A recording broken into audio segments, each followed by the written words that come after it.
Mahiwagang saging. Ah, uy. Ah, nadali na nga. Ano mo lihi mo diyan ay? Ah, wala oy. Grabe init. Pero kailangan natin kumayod para meron tayong mailagay sa kaldero. Kupra. Ha, ha.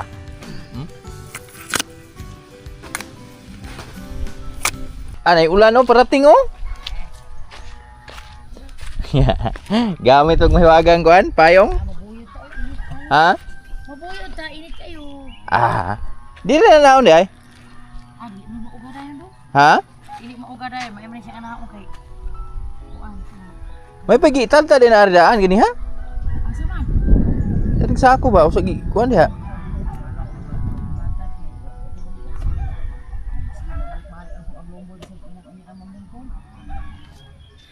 Mga boys, good morning!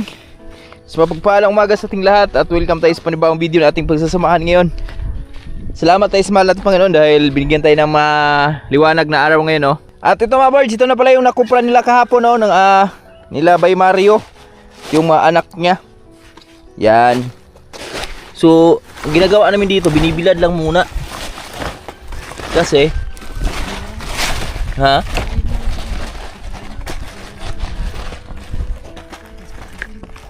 Ayan, binibilad muna ito mga boards. Ang pamaraan dito sa pagkukupra, dalawang klase kasi ito mga boards. Merong isa, yung pinupugon talaga, yung sinusunog ba. Pangmaramihan yun, mga ganong ano mga boards, ganong pamamaraan. Pero dito sa amin, di naman ganong karami yung niyog nila na nairayot. Na bilad lang muna sa araw. Malayo lang ano nito mga birds, mga 3 days. Pag tuloy-tuloy yung init, pwede nang ibenta to. Tutuyo na to. Takik. Bili tayo ng cake ni Nanay Rayot. Pwede lang. Lapit na birthday ni Nanay Rayot eh. Ilan taong ka na, Nay? 65? Oh. Oh. Baliktaran.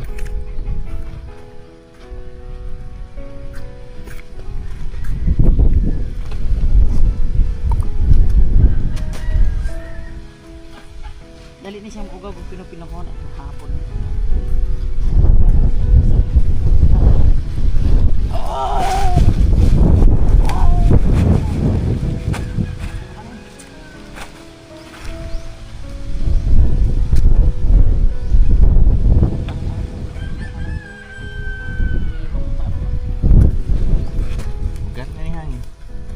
Sama pala natin si Nanay Rayot.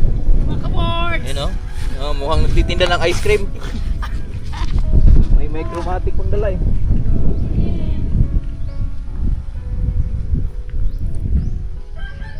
Naiinitan sa buhay niya.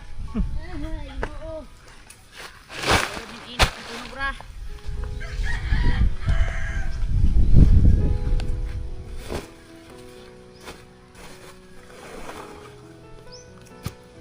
Daming langgam.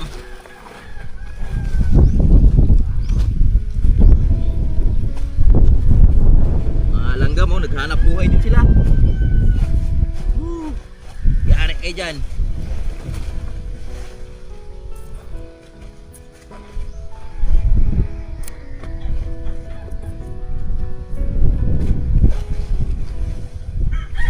Tigbilang gatos ano eh?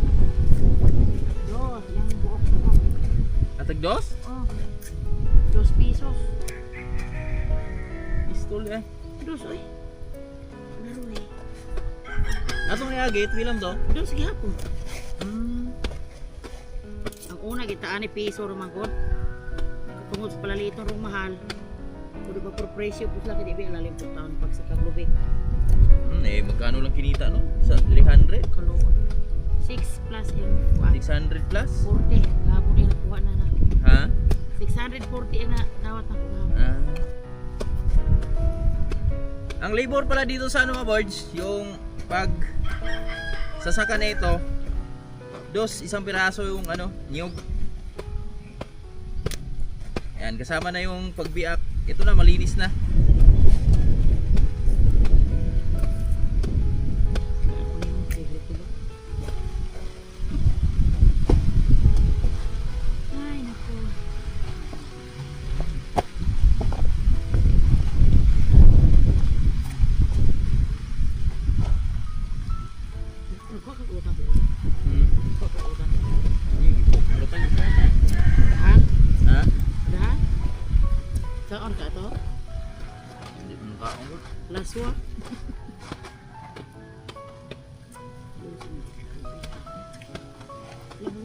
kalbasa at ang gagawin. Hmm? Labor kay kalbasa ang gagawin.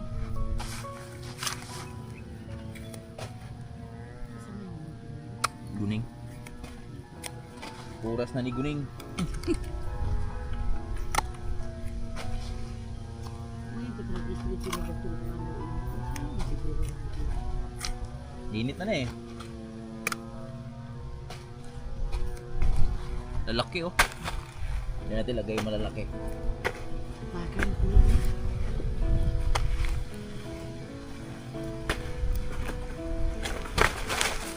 Uy. Kopra. Ha ha. Hmm?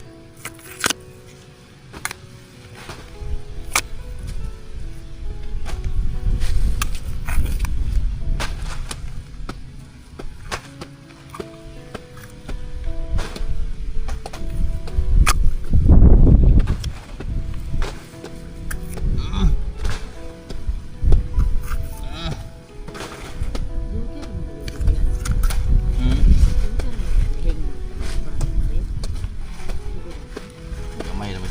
Lahing hapon. May share ko lang sa inyo mga birds, no? Ang kitaan dito sa Kopra, sikreto lang din to.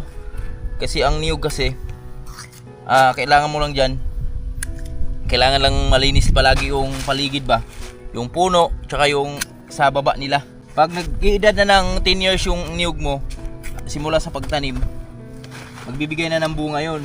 Tapos every 3 months, mag-harvest ka na nun. Ganun lang yung kitaan dito sa Kopra, sikreto lang. Ang ginagawa natin ngayon, nagtanim ng mga niyog dito sa atin, pinaparami natin. Kahit di lupa natin, angkinin natin. Taniman natin ng niyog. Ikaw lang na init. Dito plastic gumin. Ay, para sa pila ka buok nang may na lang itaw ni ang guling kising pagkataktak ning laya may nang ipalit na sulod balay.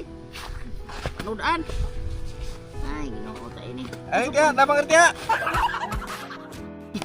Alimutan ako ng guling ko undang ang guling. Ay ko kay balon ha.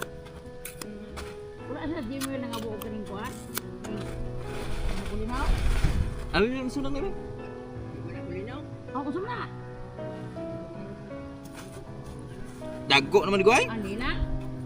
Alilang dero dili te bulinaw.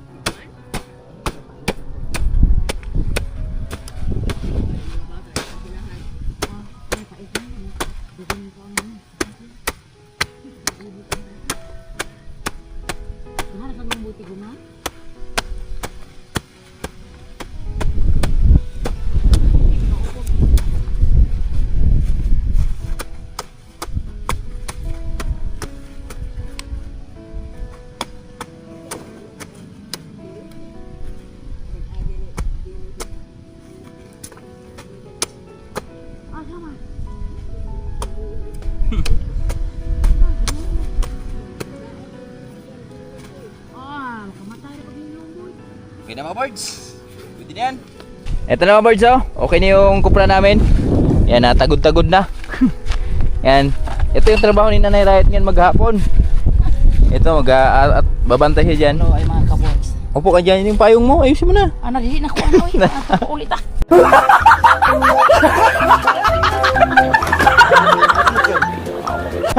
Ikaon ani. Wala mang ikaw na ay? Gihurot ako ngutan. Sige na go. Ay, ikaon na. Istuloy ka. Tayo mo saging ito, tago na to.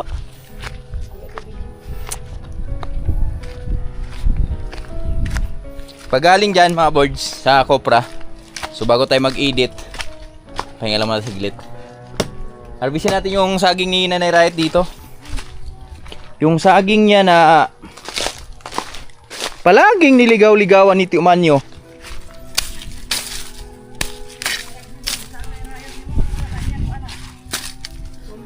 Dagko na po ning iring. Ako ana dire. Kaman si Lisa.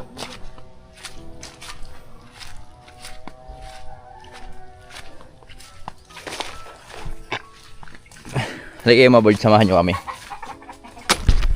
Tayo ay mag-harvest ng saging.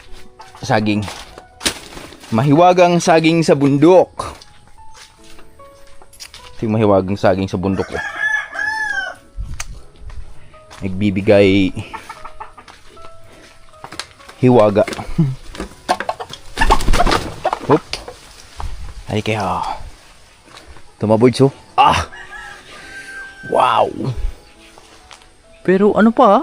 May mga dahon pa siya, 5 ah. Grabe. Kaya tayo yung binabalik-balikan ng ibon ah. Daming ibon oh. Masaya si nanay. Tayo natin si nanay mga birds. Ito yung saging oh. Mahiwagang saging! Ah! Uy!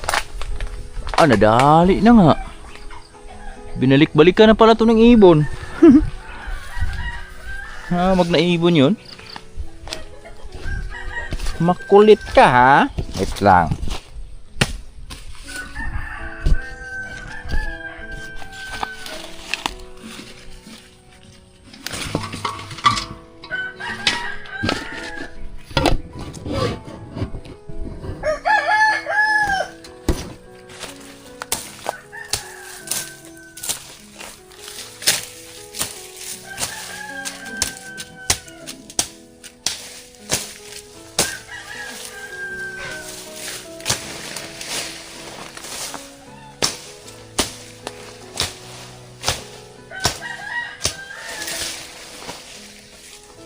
Labas muna tayo mga boys. Linis muna tayo dito sa paligid. Paligid.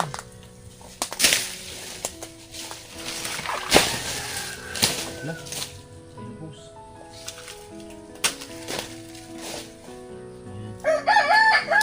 Para lumiwanag yung ating farm.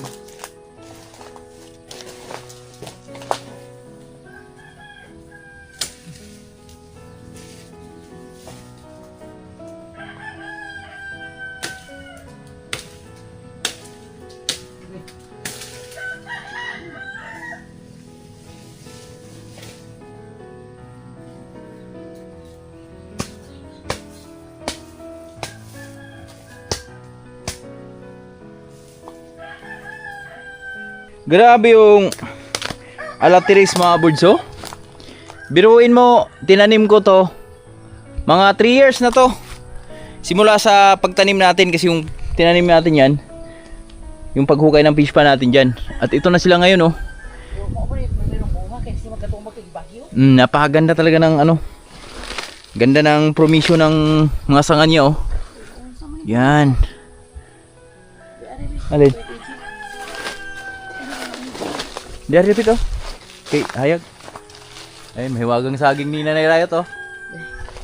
Anong ano mo lihi mo diyan ay? Ah, wala oy. Hello mga ka-boards natin dyan. Shout out sa ating mga minahal nga viewers. Sa ila dyan ni Ma'am Jen. Sir Dandy, oy hala nang liki laman lagi na kalai naman tanaw no ay. Dapat kitaga ang itong pagulang ngayon. Gani sige na mo lang kalimtan gud oy. Ay ko na liki hatag baboy. Ay ta. Ay, ala matay na gyud tiwas pod.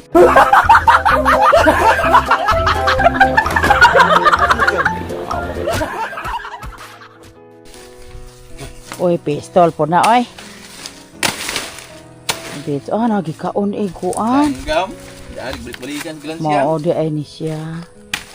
Ay, hala. Sana all. Ito yung mga words oh. Grabe. Na, mahiwagang saging ni Nanay Rayot. Saging, anagi. Naubos na sa ibon. Kuan dyan siya. Para gina po nila. Ay, nako po. Shout out sa ilang Sir Lamberto dyan, idong lakas ng Negros, at sa asawa mo dong at si Inday Loida. Sa ilang Sir Dandy. Ma'am Yuli Guevara from Cavite. At sa kay anak Richard Arcasar from Imos, Cavite din. Shout out sa taga Cavite natin dyan. Daming duha to. Ginoo ko. Dami naman ito. Ikaw na pulon-pulon ari oh.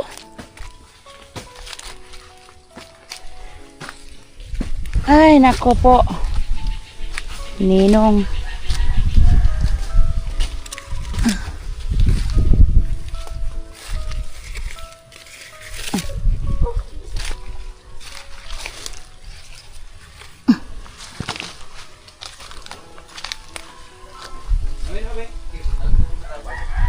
Anak pa kay tag-on? Oh. Harvesting ko rin yung saba natin dito mga birds. Konsumo natin. Kasi yung mga bata mahilig sa saging. Lalo na si Pia, si Lawrence. Napakahilig nila sa saging. Natutuwa naman ako dahil si Piyang, lalo pag sa school.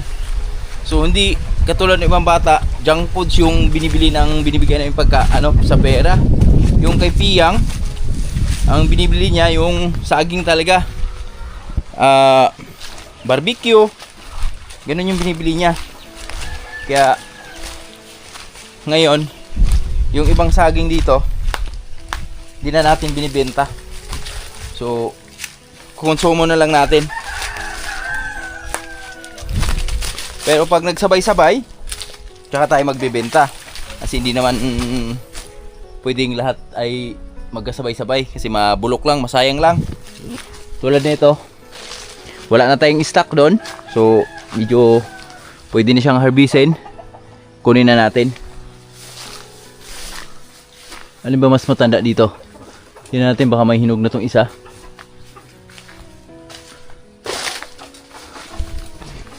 Tingnan natin kung alin yung may hinog. Unahin natin yung may hinog. Wala pa.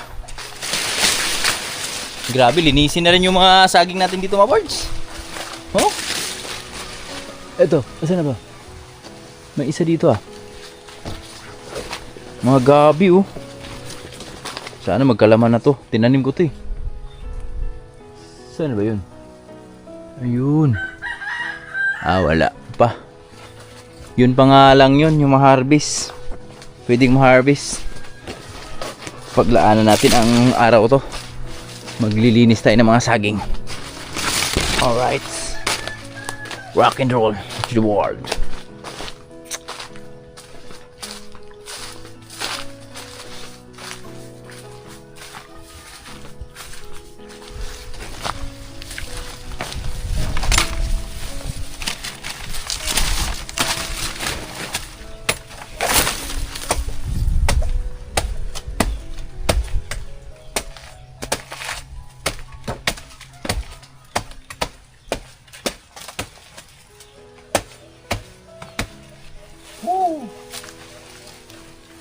Bimsak. Yeah, agoy. Maabot sa lupa. Maabot sa lupa, mga boys.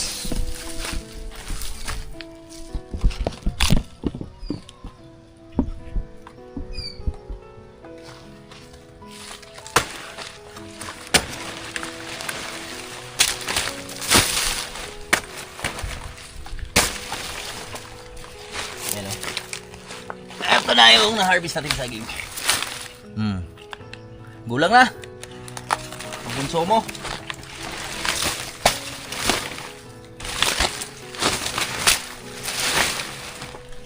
Alright. Let's go.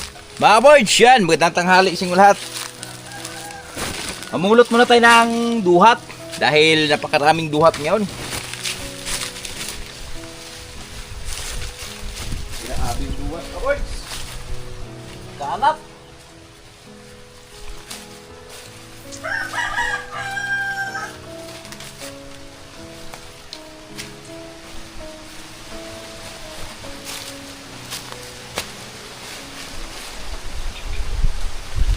Pag ganito talaga mga boys, yung panahon no, bumawi yung init, galing ulan tapos bumawi yung init, so tapos hangin-hangin pa, napakaraming duhat na nalalaglag dito. Kaya meron lang akong gustong lilinawin mga birds dahil meron akong nabasang comment doon sa huling vlog ko yung about dun sa duhat. Kinupitinsya ko daw si Nanay Riot sa paggagawa ng duhat. Dito sa Buhay Bukid mga birds, walang ganun. So, sa sobrang daming duhat dito sa amin, marami pang dumadayo dito na hindi taga sa amin. So ang kailangan mo lang dito sa Buhay Bukid, sipag at tiyaga lang. Kasi etong mga duhat na to, sa nagko-comment, kung sinasabi mong kinukumpetensya namin si Nanay Riot, malabong mangyari yan. Kasi sino ba namang anak na gustong ikumpetensya yung magulang, di ba? Walang kumpetensya nangyayari. Kasi ang nangyayari dito sa duhat ngayon, mga boards, sobrang ano nito, click ngayon sa market dito sa amin. So sobrang daming buyer. So etong mga duhat na to, kung di namin pupulutin, di ba? So di naman lahat makakayaning pulutin ni Nanay Riot yan. Tsaka ang duhat, mga boards, hindi po siya biro gawin. So kailangan mo talaga ng tiyaga.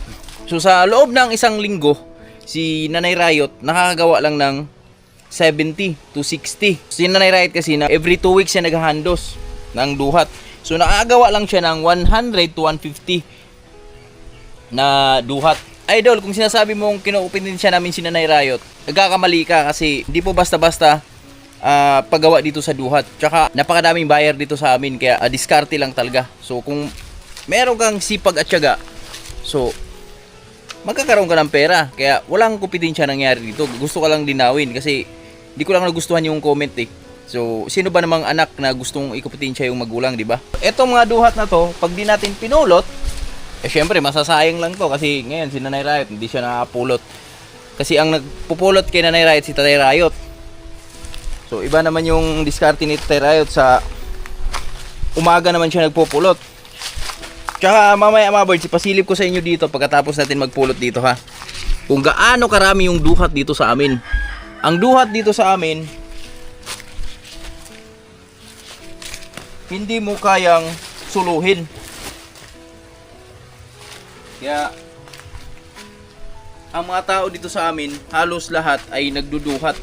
Tsaka gusto ko lang din i-share, itong pagduduhat nga ito, mga boards, hindi basta-basta to. Kasi ang paggagawa ng duhat, marami nang sumubok at marami na ring umayaw. Gawa nga nung hindi nga siya madaling gawin.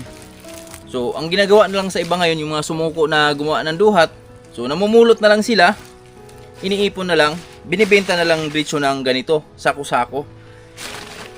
Hindi na katulad dito sa ginagawa nila ni Mrs. at ni Nanay Riot na likong. Yun naman sa nila, doon talaga dinideliver nila sa basak yun. Hayaan nyo, mga boards, pag may time tayo, ibablog natin yung pagbebenta ng duhat para malaman nyo kung gaano karami yung buyer dito sa duhat na to. Kaya ang kailangan lang dito talaga sa duhat, mga boards, sipag at tiyaga lang. Pag meron ka nun, magkakapera ka dito sa Buhay Bukid. Oh, sa dami ba naman ng duhat na yan, oh, mga boards, oh. Lalo na ngayon, taglagas. So pag di natin pinulot, oh, di sayang lang. So sa tanghali naman, wala naman tayong ginagawa, idi sa sideline tayo. Dito tayo, sa bila tayo.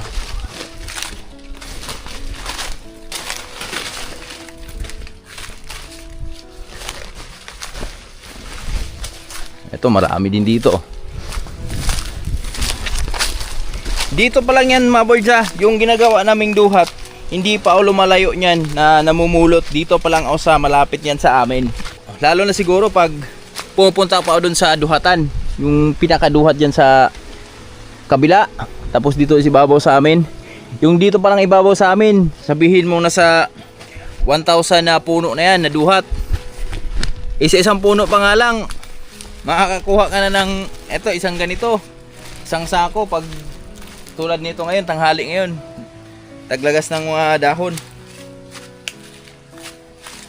Kaya kung may sipag at tiyaga ka dito sa Buhay Bukid, pera talaga. Kasi ang buyer ng duhat, napakarami po. Duhat lang ang kulang. Kasi ito, ini-export na to eh. Nakakarating na to ng Mindanao, mga boards. Itong duhat na to, Mindanao, Cebu, Bacolod. So marami nang narating tong duhat na to. Kaya malay mo, balang araw, maarating na rin to ng Maynila. Hindi malabo mangyari yun, mga boards, dahil meron nang nito, nagsusubok na nagbabiyahe ng Maynila. Kaya lalong pag tungtong to ng Maynila, lalo tong magbo-boom tong duhat na to, mga boards. Dahil napakamahal na po ng sigarilyo ngayon. Ito kasi ang ginagawang sigarilyo dito sa amin, likin kung tawagin, nilalagyan ng tabako. So yun lang, na-share ko lang, mulot lang muna ako. Let's go. Grabe init. Init awards, pero kailangan natin kumayod para meron tayong mailagay sa kaldero. Grabe. Dito na tayo. Tingnan yung nakuha kong duhat mga birds, oh. 3 puno pa lang to, pero halos isang kubag na. At ito mga birds, oh. Ito yung sinasabi kong napakaraming puno. Yan, yung duhat na yan. Yung mga puno dyan sa bila mga birds, nakikita nyo. Halos duhat po lahat yan. Yan. At sino ba namang maglalakas loob niyan na suluhin mo yung duhat na yan? O di ba? Di mo kayang suluhin yan. Sa dami ba naman yan? Tapos suluhin mong gawin yung duhat na yan. Sa isang puno pa lang, mababaliw ka na dyan pag sinulo mo.